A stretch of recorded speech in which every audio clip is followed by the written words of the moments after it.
téléspectateurs, 5 de pique revient sur le parcours d'Ibrahim Cerbey, instigateur de l'école marine au Liban.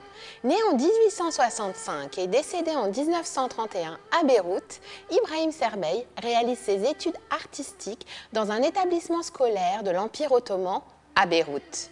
Il est le pionnier de l'école marine, appelée aussi École de Beyrouth. Attestant d'une renaissance artistique arabe, le courant regroupe des peintres beyrouthins, généralement natifs de la seconde moitié du XIXe siècle. Mais l'école marine tire en réalité sa source des premières productions des Beyrouthins. Ces derniers sont, pour la plupart, des élèves officiers topographes de l'armée ottomane. Ils exécutent avec art ces représentations au début du XIXe siècle. Le point commun des peintres de l'école de Beyrouth est d'avoir étudié l'art dans les académies ottomanes. Ils sont sunnites et aisés. Ils marqueront la peinture libanaise, et ce, pendant plus d'un demi-siècle. Parmi eux, Habib Srour ou Mustapha Farrour, à qui nous avions précédemment consacré des épisodes, sont des figures emblématiques de ce mouvement. Les peintres de l'école marine sont influencés par la tradition turque et la production orientaliste des voyageurs européens qu'ils côtoient. L'islam proscrit les représentations animées. Les artistes s'orientent donc vers les paysages, les natures mortes et bravent l'interdit en signant les portraits de badauds. Pour des raisons économiques, ils croquent aussi les notables de leur époque, toutes origines confondues, qu'elles soient libanaises, égyptiennes, syriennes. Ibrahim Cerbey est le témoin de la visite de l'empereur allemand Guillaume II au Liban en 1898.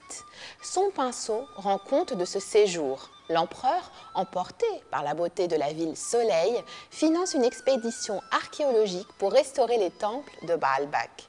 L'artiste saura reproduire plus tard ces rénovations historiques. Ibrahim Cerbey sublime aussi la réalité urbaine.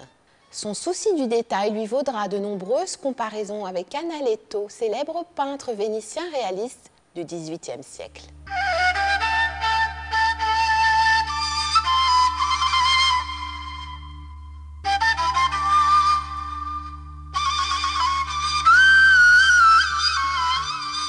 Cinq de pique vous présente une œuvre sans titre. Cette huile sur toile a été réalisée par Ibrahim Cerbey en 1900. Elle appartient à la collection du musée privé Émile Hanouch. Le sujet de la haute mer est traité ici en douceur par l'emploi d'un bleu paisible. Il suggère que le peintre ait eu le pied marin pour reproduire ce paysage avec autant de fidélité. La sérénité du premier plan laisse place à l'animation des embarcations. En dernier plan, un immense paquebot crache de la fumée. Il enfume l'horizon. Il contraste avec les modestes barques en bois qui entourent. La mer est calme, la précision du trait présente des contours nets, des vagues au premier plan. Le peintre parvient à figer un élément naturel en perpétuel mouvement.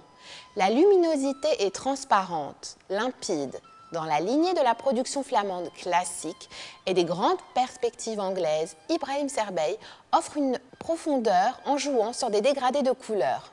Au fur et à mesure que l'œil s'éloigne du premier plan, elles deviennent froides et le décor perd en précision. La palette chromatique est réaliste, comme l'exacte reproduction photographique du paysage. L'emploi de clair-obscur, modulation de la lumière sur l'ombre marque les nuances de relief. Il renforce le charme du tableau. Basé sur une observation de son environnement, Ibrahim Cerbey, dont l'enjeu esthétique entretient des liens étroits avec la photographie, laisse derrière lui un héritage pictural à plusieurs lectures, figuratives, orientalistes, réalistes, romancées. Rendez-vous la semaine prochaine à la même heure pour partager 5 de pique, une coproduction de la Fondation RAM et de Télé Liban consacrée à l'art qui écrit l'histoire.